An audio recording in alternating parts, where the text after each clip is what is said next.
This is my audience. Cucumber. And my husband running the camera.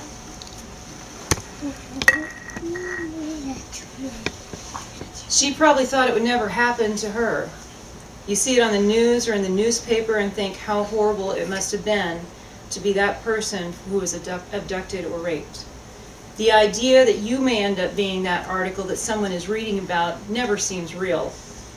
Yet, according to crime statistics collected by Women's Self-Defense Institute, here in the United States, in the next hour, there will be 124 assaults, 24 sexual assaults, and 12 rapes, all against women. We are not prepared to face the fact that we are vulnerable. We always seem to think that it's ridiculous to consider that we might be attacked. Yet there are so many cases in the news of women who are abducted from college campuses, parking lots, even their own cars or homes, with horrifying endings. Young women are especially vulnerable. On May 6, 2013, the country learned of 3 women who had escaped in Cleveland, Ohio, from Ariel Castro, who had held him as prisoner in his home for over 10 years.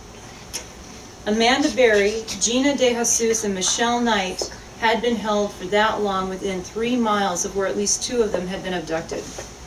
That is especially terrifying to me.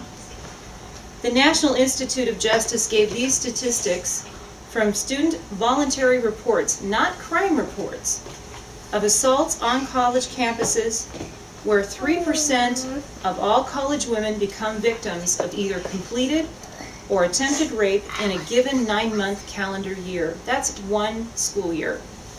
This translates into 30 of these crimes for every 1,000 women students. So if you have a campus of 10,000 women students, 300 of those students will have been assaulted.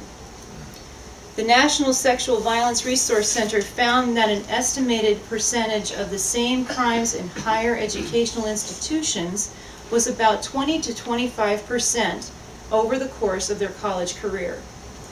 In this number, 9 out of 10 of the victims of rape and sexual assault knew their offender, and about 1/3 of those attacks were on dates. This is unacceptable. As a woman, I too have thought there isn't much I can do except to keep my eyes open and be aware of my surroundings. That's not enough. The study done by the National Institute of Justice showed that even when a crime was committed and completed, the victim, if they used some form of resistance, had a better mental health outcome than if they did nothing. The saying, resistance is futile, does not apply here. Women, and I will add men too, should all take steps to protect themselves against an assault.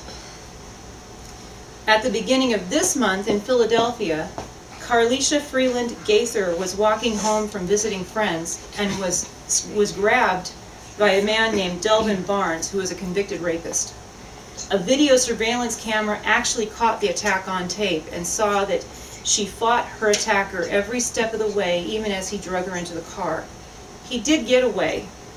Thankfully, the authorities were able to track Barnes by use of the GPS in his car and with clues that they found, and they rescued her less than 3 days later.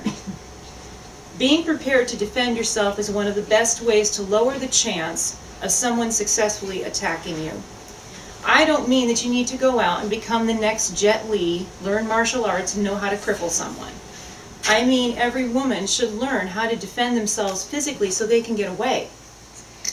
There are programs available, some through the YMCA, the YWCA, and even colleges that might offer these programs of self-defense.